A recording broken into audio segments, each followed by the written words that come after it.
എല്ലാ സുഹൃത്തുക്കൾക്കും നമസ്കാരം.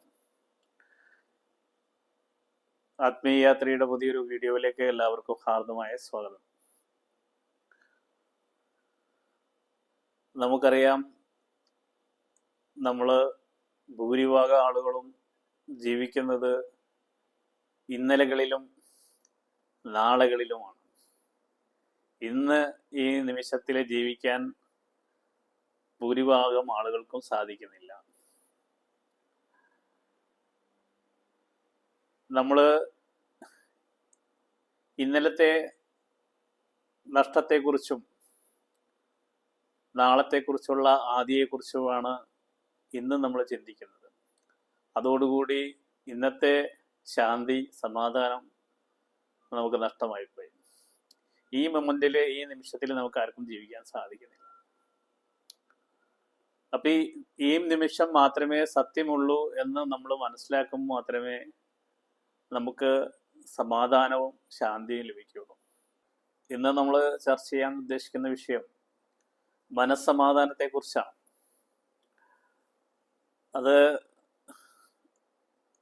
നമ്മുടെ ഒരു സുഹൃത്ത് ചോദിച്ചിട്ടുള്ള ചോദ്യത്തിനെ ആസ്പദമാക്കിയിട്ടാണ് ഇന്ന് നമ്മൾ ചർച്ച ചെയ്യുന്നത്. അദ്ദേഹത്തിന്റെ ചോദ്യത്തിലേക്ക് നോക്കാം. എന്താണ് അദ്ദേഹം ചോദിച്ചത്? എനിക്ക് ഒരു മനസ്സമാധാനം കിട്ടുന്നില്ല, ചിന്തകൾ എന്നെ വല്ലാതെ അലട്ടുന്നു. എന്തുകൊണ്ടാണ് ഇത്രയും ചിന്തകൾ എനിക്ക് വരാൻ കാരണം? ചിന്തകൾ കുറയ്ക്കാൻ ഞാൻ എന്താണ് ചെയ്യേണ്ടത്? ഇതാണ് അദ്ദേഹത്തിന്റെ ചോദ്യം. അതായത് പറയുന്നത് അദ്ദേഹത്തിന് ശാന്തിയും സമാധാനം ലഭിക്കുന്നില്ല എന്നുള്ളതാണ്. നമ്മൾ നേരത്തെ പറഞ്ഞു,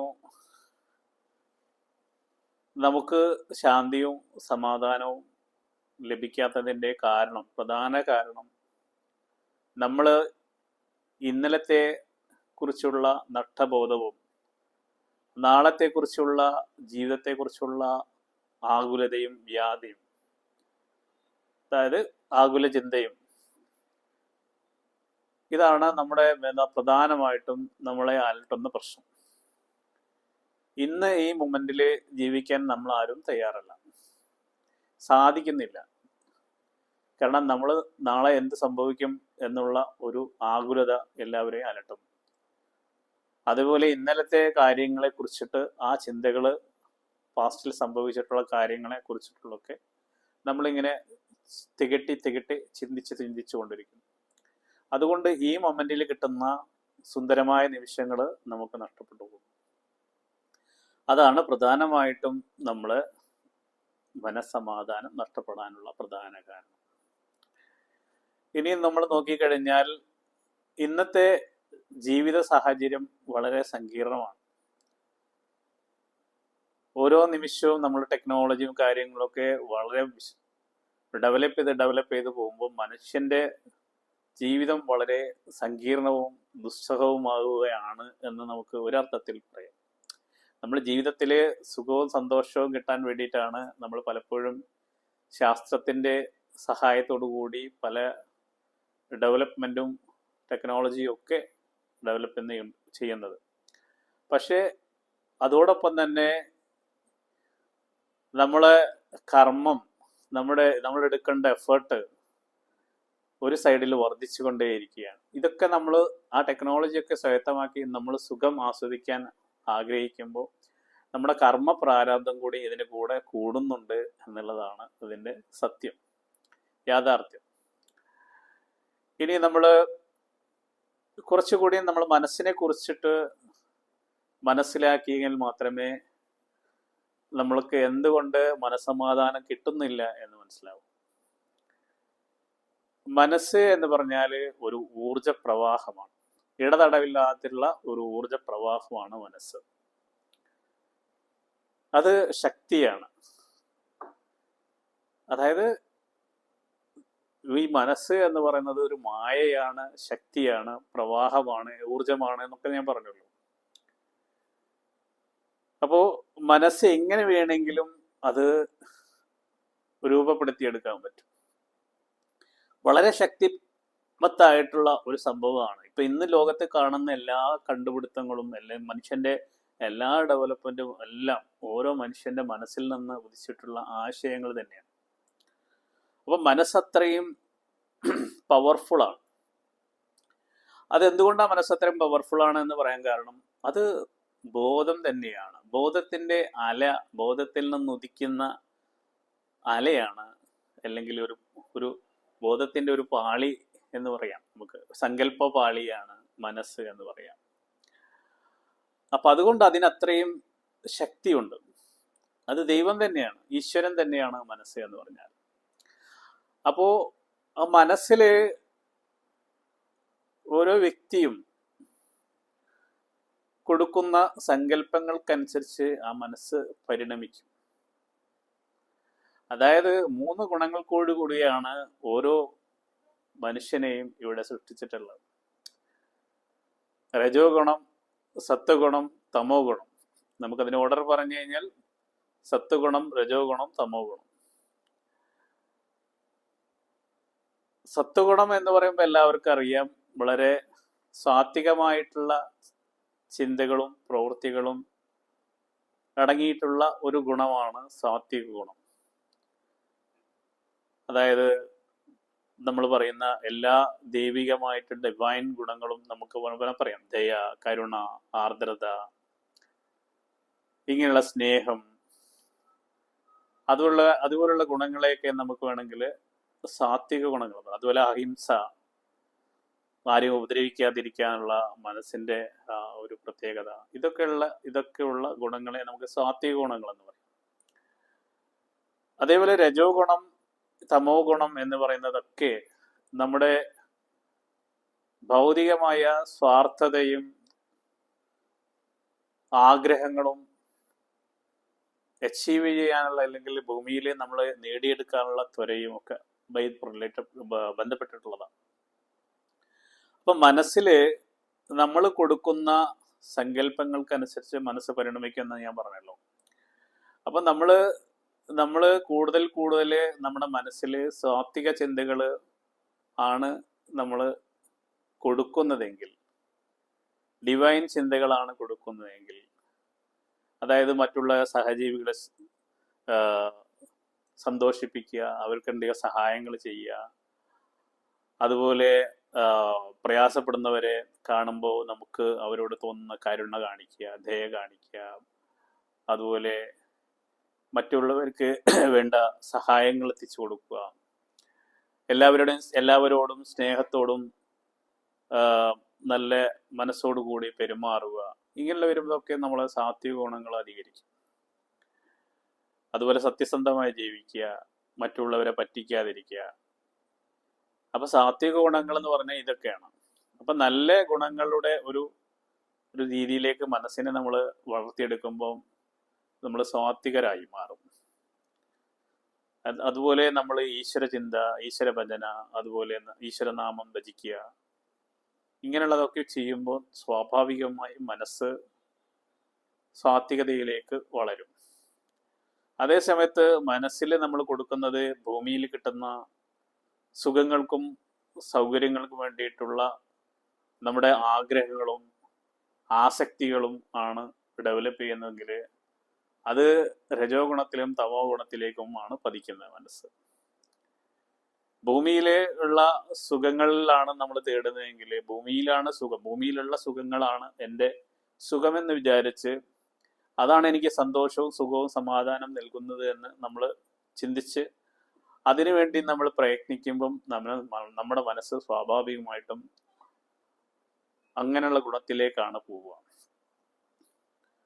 അതേസമയത്ത് നമ്മള് ജീവിതം നൈമിഷികമാണെന്നും ഇത് ഒരു ശ്വാസം നഷ്ടപ്പെട്ടു കഴിഞ്ഞാൽ ഇതെല്ലാം നഷ്ടപ്പെട്ടു പോയി എന്നുള്ള ചിന്ത ഉണ്ടായി നമ്മൾ വളരെ ശ്രദ്ധയോടുകൂടി ജീവിക്കാൻ തയ്യാറായി കഴിഞ്ഞാൽ ആ മനസ്സ് തമോ ഗുണത്തിൽ നിന്നും രജോ ഗുണത്തിൽ നിന്നും സാത്വിക ഗുണത്തിലേക്ക് പരിണമിക്കും.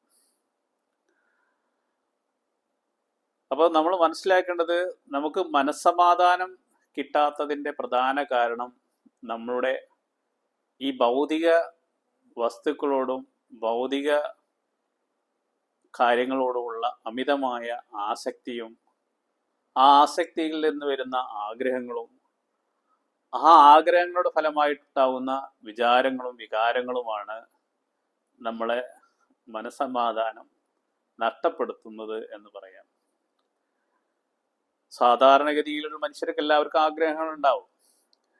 നമുക്ക് ജീവിക്കാനുള്ള, സാധാരണഗതിയിൽ ജീവിക്കാനുള്ള, അതായത് ദൈനംദിന ജീവിതത്തിന് ആവശ്യമായ കാര്യങ്ങൾ നേടിയെടുക്കാനുള്ള കർമ്മങ്ങളിലൂടെ നമ്മൾ ജീവിക്കുകയാണെങ്കിൽ സ്വാഭാവികമായിട്ടും അത് സാത്വികമായിട്ടുള്ള ഗുണത്തിലേക്ക് മനസ്സിനെ പരിണമിക്കാൻ സാധിക്കും. അതായത് കർമ്മങ്ങൾ കൂടുന്നതിനനുസരിച്ച് നമ്മുടെ ചിന്തയും കൂടും. ഈ കർമ്മങ്ങൾ എന്തുകൊണ്ട് കൂടുന്നു എന്ന് വെച്ചാൽ നമ്മൾ ആഗ്രഹങ്ങൾ കൂടുന്നതുകൊണ്ടാണ്. നമ്മൾ ആഗ്രഹങ്ങൾ എന്തുകൊണ്ട് കൂടുന്നു എന്ന് വെച്ചാൽ നമ്മുടെ ആസക്തി, അതായത് കാമ, ക്രോധ, മത, മത്സര, രാഗ, ദേശ ഇങ്ങനെയുള്ള വികാരങ്ങൾ നമ്മളിൽ കൂടുതൽ കൂടുതൽ വരുന്നതിനനുസരിച്ച് നമ്മളിൽ എന്ത് സംഭവിക്കും? നമ്മളിൽ ആഗ്രഹങ്ങൾ കൂടും. കാമം ഉണ്ടെങ്കിൽ നമുക്ക് അതിനനുസരിച്ചുള്ള കാര്യങ്ങൾ ചെയ്യാനുള്ള ആഗ്രഹങ്ങൾ വരും. നമുക്ക് വെറുപ്പുണ്ടെങ്കിൽ അതിനുള്ള അതുപോലുള്ള വേറൊരു വികാരം വരും. അസൂയ, കുശുമ്പ് ഇങ്ങനെയുള്ളതൊക്കെ വരുന്നതിനനുസരിച്ച് മനസ്സ് നെഗറ്റീവ് ചിന്തകളിലേക്കും കാര്യങ്ങളിലേക്കൊക്കെ പോകുമ്പം തമോ ഗുണത്തിലേക്ക് പോകും. അതായത് മനസ്സ് അധപ്പതിച്ചു പോകുന്നർത്ഥം. അതുപോലെ നമ്മൾ ചതി, വഞ്ചന, അതുപോലെയുള്ള കാര്യങ്ങൾ, മറ്റുള്ളവരെ ഹിംസിക്കുക, അതായത് മറ്റു ജീവികളെ ഭക്ഷണത്തിനല്ലാതെ വേണ്ടിയിട്ട് ഹിംസിക്കുക, സന്തോഷത്തിന് വേണ്ടിയിട്ടൊക്കെ മറ്റു ജീവികളെയും മനുഷ്യരെയും ഒക്കെ ഹിംസിക്കുക, ഇങ്ങനെയുള്ള കാര്യങ്ങളൊക്കെ ചെയ്യുമ്പോൾ സ്വാഭാവികമായിട്ടും മനസ്സ് തമോ ഗുണത്തിലേക്ക്, അതായത് ഏറ്റവും അധോഗതിയിലേക്ക് ആ മനസ്സ് അധപ്പതിച്ചു പോകും. അതായത് കുളങ്ങി, നമ്മൾ പറഞ്ഞ ഒരു പായലും ചളിയും ഒക്കെ നിറഞ്ഞ ഒരു ഒരു കുളത്തിലേക്ക് നമ്മൾ നോക്കിക്കഴിഞ്ഞാൽ ആ കുളത്തിൽ നമുക്കൊന്നും കാണാൻ കഴിയില്ല. വളരെ മോശമായ വെള്ളവും ആയിരിക്കും. അതിൽ നമുക്കൊന്നും ഉപയോഗശൂന്യമായിരിക്കും. ആ ജലം ഉപയോഗശൂന്യമായിരിക്കും. അതേപോലെ തന്നെ അങ്ങനെയുള്ള ഒരു മനസ്സ്, നമ്മൾ ആ മനസ്സിനെ വേണമെങ്കിൽ ഒരു ശവപ്പറമ്പ് പോലെ കണക്കാക്കാം. അത്രയും ഡംപ് ചെയ്തിട്ട് മോശമായ ചിന്തകളും ഉള്ള മനസ്സ്, വളരെ അധിപതിച്ചിട്ടൊരു മനസ്സിൽ നിന്ന് നമുക്ക് ഒരിക്കലും മനസ്സമാധാനം, ശാന്തിയോ ലഭിക്കില്ല.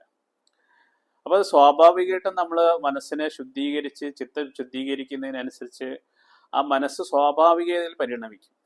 അതിന് പ്രത്യേകിച്ച് നമ്മൾ എടുക്കേണ്ട എഫേർട്ട് എന്ന് വെച്ചാൽ നമ്മൾ ഇതിൽ ഇങ്ങനെയുള്ള കാര്യങ്ങളിൽ നിന്നൊക്കെ കുറച്ച് ദൈനംദിന ഇങ്ങനെയുള്ള കാര്യങ്ങളിൽ നിന്നൊക്കെ വിട്ടുനിന്ന്, നമ്മളിപ്പോൾ പറയുന്ന ഇപ്പം ഒരുപാട് കാര്യങ്ങൾ നമ്മൾ മനുഷ്യൻ ആവശ്യമല്ലാതെ ചെയ്യുന്നു. ഇപ്പം മദ്യപാനം, വ്യഭിചാരം, അങ്ങനെയുള്ള ഇതൊക്കെ തമോ ഗുണത്തിൽപ്പെട്ട കാര്യങ്ങളാണ്. അതിൽ നിന്ന്, അതായത് മനസ്സിനെയും ബോധത്തിനെയും താഴ്ത്തുന്ന നമ്മൾ എന്ത് കർമ്മങ്ങൾ ചെയ്യുന്നുണ്ടതിൽ ആ കർമ്മങ്ങളൊക്കെ തമോ ഗുണത്തിലേക്ക് മനസ്സിനെ അധപ്പതിക്കുന്ന കാര്യങ്ങളാണ്. അപ്പൊ അങ്ങനെയുള്ള കാര്യം, അതുകൊണ്ട് ഇപ്പം അങ്ങനെയുള്ള കാര്യങ്ങളെന്ന് വിട്ട് നമ്മൾ സ്വതന്ത്രമായി നല്ല പ്രവൃത്തിയിലും സൽപ്രവൃത്തിയിലും സൽക്കർമ്മങ്ങളിലും മറ്റുള്ളവരെ സഹായിക്കുകയും നന്മയൊക്കെ ചെയ്യുമ്പോൾ സ്വാഭാവികമായിട്ടും ആ മനസ്സ് നല്ല രീതിയിൽ പരിണമിക്കും. പ്രത്യേകിച്ച് നമ്മളൊന്നും ചെയ്യണ്ട, ഇങ്ങനെ അതിൽ നിന്നൊക്കെ ഒന്ന് വിട്ടു നിന്നാൽ മതി. മറ്റുള്ള കാര്യങ്ങൾ പിന്നെ ആർക്കൊന്നും സഹായങ്ങളൊന്നും ചെയ്തില്ലെങ്കിൽ പോലും നമ്മൾ ചെയ്യുന്ന മോശമായ കൂട്ടുകെട്ടിൽ നിന്നോ അല്ലെ മോശമായ പ്രവൃത്തികളിൽ നിന്നൊക്കെ നമ്മൾ പതിയെ മനസ്സിനെയും നമ്മുടെ ആഗ്രഹങ്ങളെയൊക്കെ പിൻവലിച്ചാൽ ആ മനസ്സ് സ്വാഭാവികമായിട്ടും രജോ ഗുണത്തിൽ നിന്നും തമോ ഗുണത്തിൽ നിന്നുമൊക്കെ സ്വാത്വിക ഗുണത്തിലേക്ക് വെക്കും. അപ്പൊ സാത്വിക ഗുണത്തിൽ എത്തിയത് കൊണ്ട് പൂർണ്ണമാവുന്നില്ല. സാത്വിക ഗുണത്തിൽ നിന്ന് അതീതമായി മനസ്സ് നിർഗുണാതീതയിലാണ് ദൈവം എന്ന് പറയാം. നമ്മളിപ്പോൾ ഈശ്വരൻ അല്ലെങ്കിൽ നമ്മൾ പറയുന്ന ആത്മാവ് എന്ന് നിൽക്കുന്നത് നിർഗുണാവസ്ഥയിലാണ്, ഒന്നിനോട് സംഘം ഇല്ലാത്ത അവസ്ഥയിൽ. അപ്പൊ ആ അവസ്ഥയിലേക്കൊക്കെ പരിണമിക്കണമെങ്കിൽ അതിൽ നിന്നും സാത്വിക ഗുണത്തിൽ, അപ്പം അറ്റ്ലീസ്റ്റ് സാത്വിക ഗുണത്തിലെത്തിയ ഒരു മനസ്സിന് മാത്രമേ ഈശ്വരനോട് അടുത്താണത് സാത്വിക ഗുണം നിൽക്കുന്നത്. ഇപ്പൊ രജോ ഗുണം തമോ ഗുണം ഒക്കെ നിൽക്കുന്നത് ഭൗതിക ലോകത്താണ്. അതായത് ഈ ശരീരവും ഈ മനസ്സും ഒക്കെ സത്യമാണെന്നും ഈ പ്രപഞ്ചം സത്യമാണെന്നും ഇതിൽ നിന്നാണ് എനിക്ക് ആനന്ദം കിട്ടുന്നത് എന്നും നമ്മൾ ചിന്തിച്ചു പോയി കഴിഞ്ഞാൽ നമ്മുടെ മനസ്സ് താഴ്ന്ന് അധോഗതിയിലേക്കാണ് സഞ്ചരിക്കുക. അപ്പോൾ ഊർധ്വഗതിയിലേക്ക് മനസ്സ് സഞ്ചരിക്കണമെങ്കിൽ നമ്മൾ സ്വാത്വിക ഗുണം വളർത്തിയെടുക്കണം. അതിനു വേണ്ടിയിട്ടുള്ള കാര്യങ്ങളാണ് നമ്മൾ ചെയ്യേണ്ടത്. അതിന് നമ്മൾ ഈശ്വര ചിന്ത, ഈശ്വര ഭജനം, അതുപോലെ സത്സംഗങ്ങളിൽ പങ്കെടുക്കുക, ആത്മീയ വിചാരം നടത്തുക, ആത്മീയമായ കൂട്ടുകെട്ടുകളിൽ ആളുകളായിട്ട് ഇടപഴകുക, അവരോട് സംസാരിക്കുക.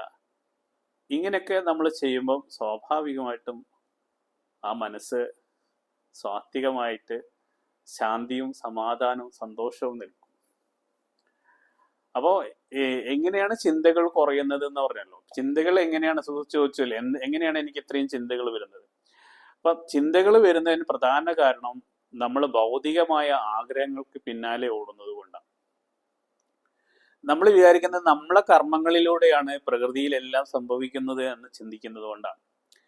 യഥാർത്ഥത്തിൽ എല്ലാ കർമ്മങ്ങളും എല്ലാം ഈശ്വരേച്ഛയായിട്ട് ഇവിടെ നടക്കുന്ന സംഭവിക്കുകയാണ്. നമ്മളതിനൊരു നിമിത്തം മാത്രമാണ്. ഓരോ മനുഷ്യനും സസൂക്ഷ്മം ശ്രദ്ധിച്ചു നോക്കിക്കഴിഞ്ഞാൽ എല്ലാ മനുഷ്യരും, ഈ ഭൂമിയിലുള്ള എല്ലാ മനുഷ്യരും എത്ര വലിയ അച്ചീവ്മെന്റ് ചെയ്തിട്ടുള്ള ആളുകളാണെങ്കിൽ പോലും അവരിലൂടെ അത് ഈശ്വരൻ മാനിഫെസ്റ്റ് ചെയ്യുന്നതാണ് സംഭവങ്ങളൊക്കെ. ഇപ്പം നമ്മൾ വലിയ കോടീശ്വരന്മാരെ എടുത്ത് ചരിത്രം കൊടുക്കുക, അവരുടെ എഫർട്ട് കൊണ്ടാണ് ഇതൊക്കെ വലിയ സംഭവിച്ചതെന്ന് നമ്മൾ ചിന്തിക്കുമെങ്കിൽ പോലും അവരുടെ മനസ്സിൽ അങ്ങനെ ചിന്തയുണ്ടാവും.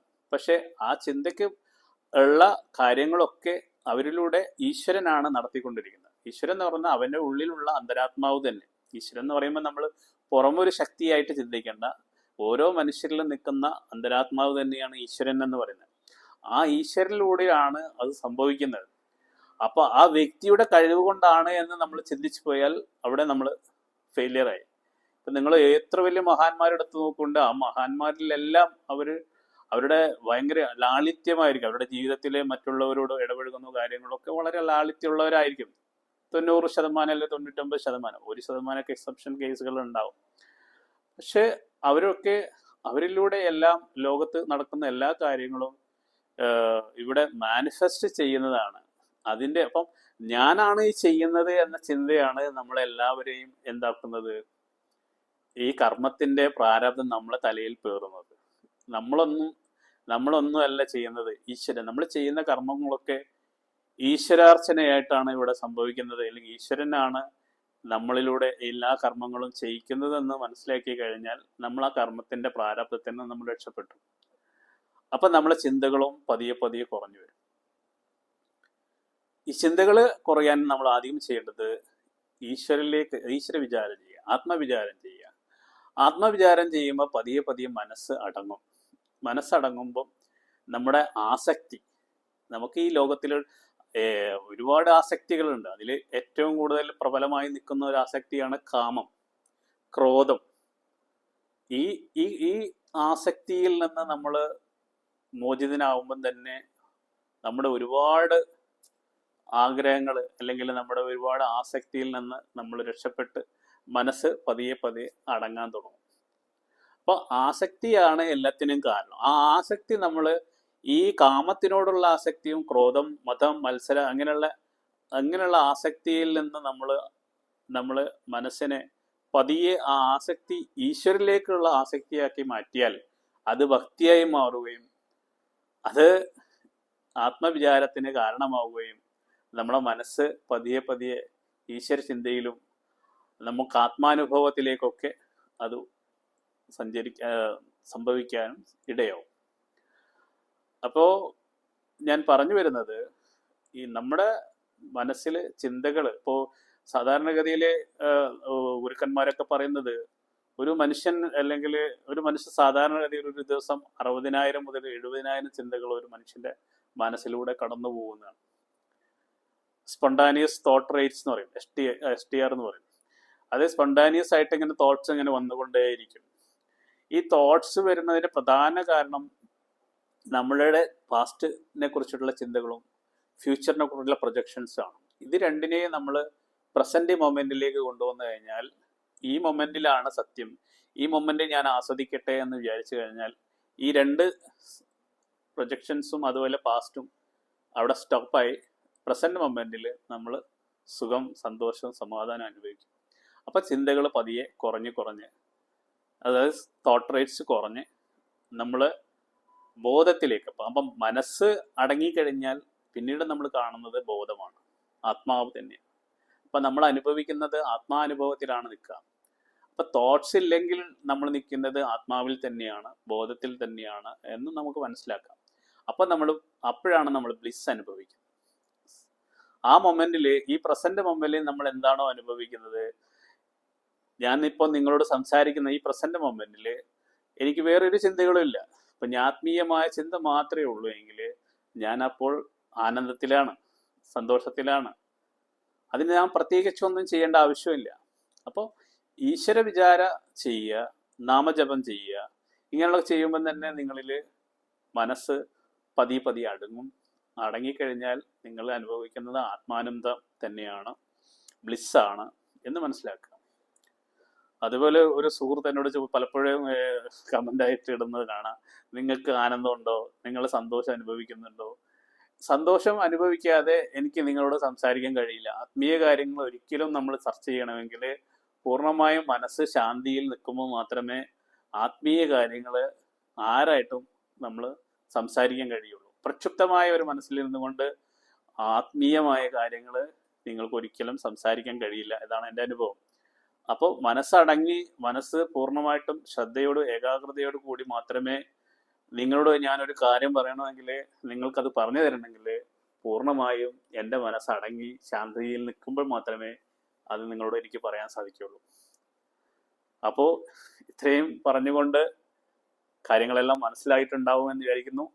ഇനി എന്തെങ്കിലും സംശയങ്ങളുണ്ടെങ്കിൽ കമൻറ്റിലൂടെ രേഖപ്പെടുത്തുക. വീണ്ടും അടുത്തൊരു വീഡിയോയിൽ കാണാം. നന്ദി, നമസ്കാരം.